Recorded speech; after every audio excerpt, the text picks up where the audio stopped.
पिछले PV log में मैंने एक्सप्लेन किया था कि मैग्नेटिज्म क्या होता है, मैग्नेटिक एलिमेंट यानी कि मैग्नेटिक कंपास की वर्किंग कैसी होती है और मैग्नेटिक लाइंस ऑफ फोर्सेस की प्रॉपर्टीज की बातें आपके सामने रखा था। अब जैसे जैसे वक्त बीतता गया वैसे वैसे इंसान का दिमाग विकसित होता चला गया और कई तरह के मैग्नेटिक प्रॉपर्टीज और कई तरह के मैग्नेटिक एलिमेंट्स उभर के सामने आए। तो आज उन मैग्नेटिक मटेरियल और आगे का पोर्शन जो जनरल नॉलेज सिलेबस के अंतर्गत है, आज इस पीवी लॉग में वो सारी बातें आपके सामने पेश करना चाहता हूँ। My name is Rahul Ragare and आप देख रहे हैं प्रेजेंटेशन वीडियो लॉग, जिसमें आज चैप्टर 11 मैग्नेटिज्म की आगे की कहानी आपके सामने प्रस्तुत करना चाहता हूँ।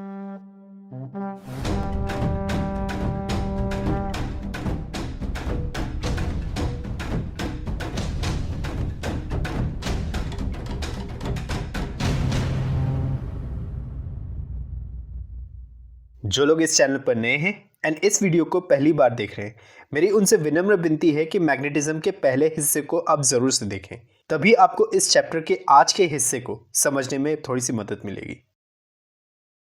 Alright, without wasting any more time, इस मैग्नेटिज्म की कहानी को आगे बढ़ाता हूँ। Before I proceed to magnetic material, मैं आपके सामने कुछ बेसिक पैरामीटर्स डिस्कस करना चाहता हूँ जिससे ये मैग्नेटिक मटेरियल बनता है या फिर इसमें खूबियाँ होती है। मैग्नेटिज्म के पिछले हिस्से में मैंने मैग्नेटिक फ्लक्स डेंसिटी को मैग्नेटिक फील्ड इंटेंसिटी भी कहा था। वो एक्चुअली स्टैटिक जीके के समझ के हिसाब से बताया था, लेकिन असल में ये दोनों टर्म्स एक दूसरे के रेशियो होते हैं, जो कि बराबर होता है मैग्नेटिक परमीबिलिटी के, म्यू, जो कि एक्चुअली डिसाइड करता है कि मैग्नेटिक फील्ड लाइंस कितनी ताकत से किसी मटेरियल पर गुजर रही है, क्योंकि mu is equal to B by H. This implies B is equal to mu H. तो आम आदमी यानी कि जनरल नॉलेज के हिसाब से म्यू इज इक्वल टू 1 होता है, मगर 10+2 या फिर इंजीनियरिंग में इससे पढ़े तो वो अलग वैल्यू होती है। तो एक तरह से कह सकते हो कि ये पहला पैरामीटर है किसी भी मटेरियल को मैग्नेटिक होने के लिए। दूसरा, मैंने पिछले हिस्से में मैग्नेटिक डायपोल की भी बात किया था। अगर एक करंट का कोई क्लोज लूप अगर होगा तो कोई ना कोई तो वो एरिया जरूर बनाएगा ना, तो उस पर्टिकुलर लूप के एरिया में करंट कितना फ्लो हुआ, इन दोनों का प्रोडक्ट मैग्नेटिक डायपोल मोमेंट कहलाता है। This is a vector quantity and इसकी यूनिट होती है एम्पियर मीटर स्क्वायर या फिर बोर मैग्नेट्रॉन। ये मैग्नेटिक डायपोल मोमेंट परमानेंट कब कहलाएगा? ये तभी कहलाएगा जब मैग्नेटिक मटेरियल के अंदर चार्ज पार्टिकल एंगुलर मोमेंटम होंगे।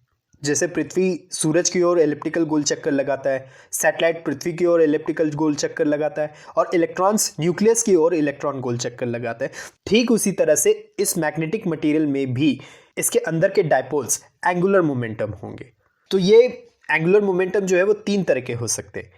पहला तो ये इलेक्ट्रॉन ऑर्बिटल मोशन करे, दूसरा इलेक्ट्रॉन खुद ही शक्तिमान की तरह स्पिन करे और तीसरा न्यूक्लियस स्पिन करे, तभी जाकर कोई भी मैग्नेटिक मटेरियल का dipole moment permanent magnetic dipole moment कहलाएगा। तीसरा पैरामीटर जो कि पिछले हिस्से में मैं थोड़ा बहुत मैंने बताया था, किसी मटेरियल को मैग्नेटाइज करना। एक्चुअली उसका मतलब था कि किसी मैग्नेटिक मटेरियल पर कितना मैग्नेटिक डायपोल मोमेंट हमने करवाया। That's what we call magnetisation.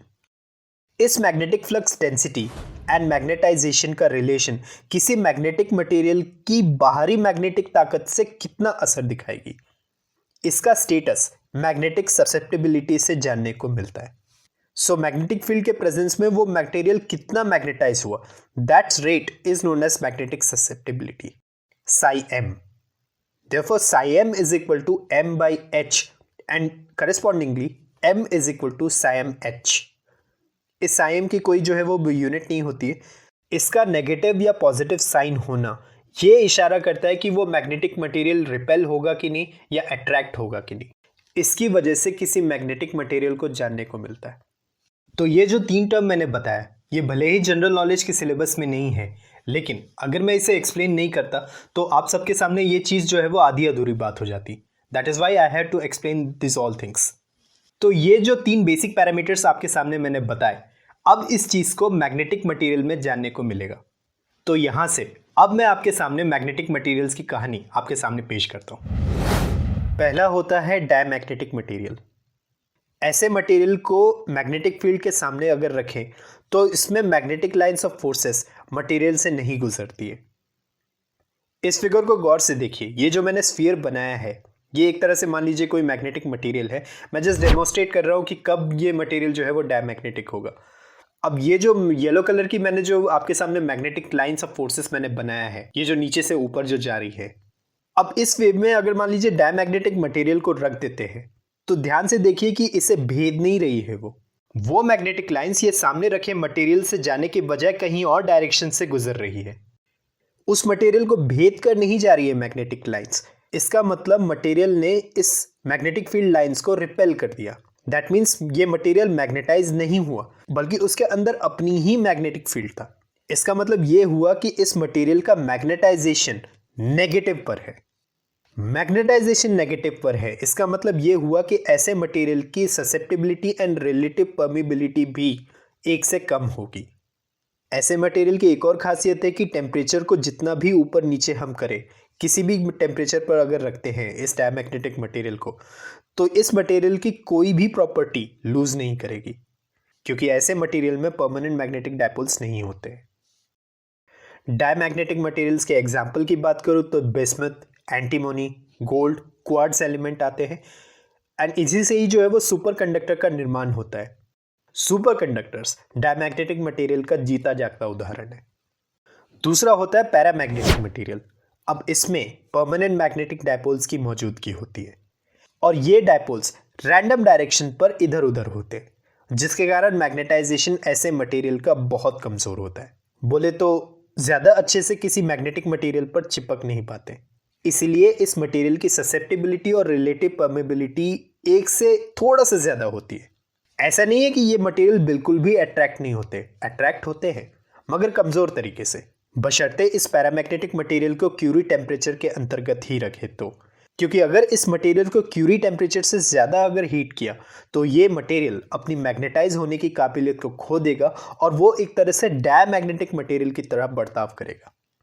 Platinum, chromium, manganese, copper के सल्फेट वाले सॉल्ट्स इस पैरामैग्नेटिक मटेरियल के अच्छे उदाहरण हैं। अब किसी मटेरियल का परमानेंट मैग्नेटिक डायपोल अगर एक डायरेक्शन पर पैरेलली अलाइन हो जाए, जैसे बाहरी मैग्नेटिक फील्ड के डायरेक्शन है, तब ये फेरोमैग्नेटिक मटेरियल कहलाता है, जैसा आप अभी इस डायग्राम को इस वेबसाइट मीडिया के स्क्रीन में देख रहे हैं। ऐसे मटेरियल एक्सटर्नल मैग्नेटिक फील्ड से स्ट्रांगली मैग्नेटाइज हो जाते हैं एंड दैट्स वाई इस मटेरियल के मैग्नेटिक ससेप्टिबिलिटी और रिलेटिव परमेबिलिटी हमेशा एक से बहुत ज़्यादा होगी। कभी भी ये चीज़ जीरो या उससे कम नहीं होगी जिससे ये मटेरियल डायमैग्नेटिक हो जाए। इनफैक्ट डायमैग्नेटिक शब्द आएगा ही नहीं इसमें। That's the beauty of the ferromagnetic material.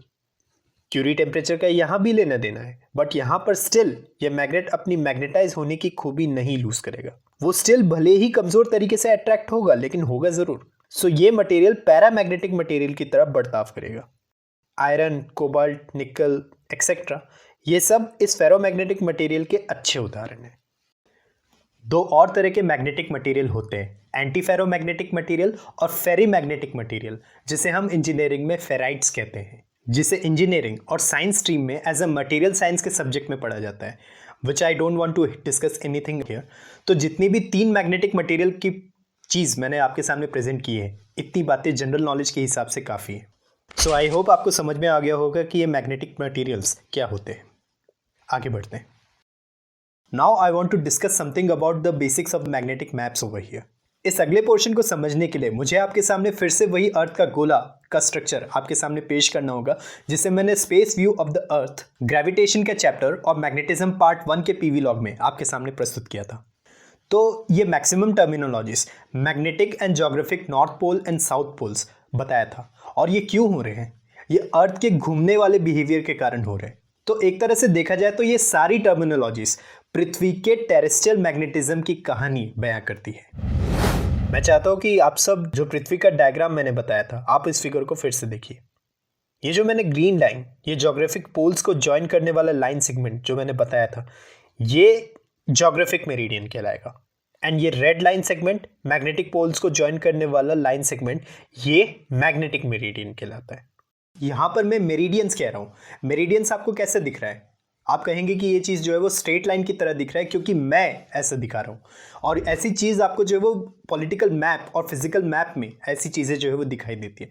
लेकिन हमारे फिजिक्स के सेंस में अगर ये चीज़ कहा जाए तो ये मेरिडियंस एक तरह से एक रेक्टेंगुलर स्लेट की तरह होते हैं, जिसे हम मैथमेटिक्स की भाषा में प्लेन बोलते हैं। ध्यान से देखिए इस रेक्टेंगुलर स्लेट को जो मैं दिखा रहा हूँ, ये एक प्लेन कहलाता है। ऐसा इसलिए दिख रहा है क्योंकि ये फ्रंट व्यू है, बट जब मैं इसे 90 डिग्री घुमाऊंगा सामने से या किनारे से या फिर 90 डिग्री एंगल से दिखते हैं like a top view and the side view, तो ये कैसा दिखेगा? ऑब्वियसली आपका जवाब होगा कि ये चीज़ जो है वो स्ट्रेट लाइन की तरह दिखेगा।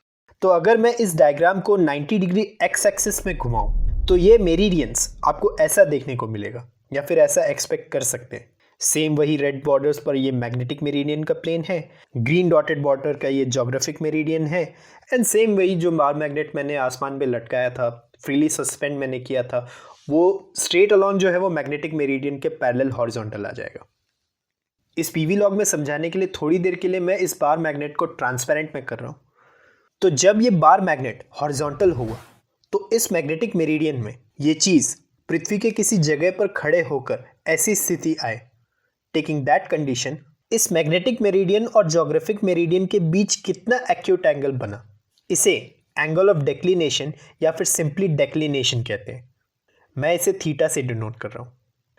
-90 डिग्री से +90 डिग्री के बीच इसका एंगल होता है, depending upon which pole horizon you are measuring.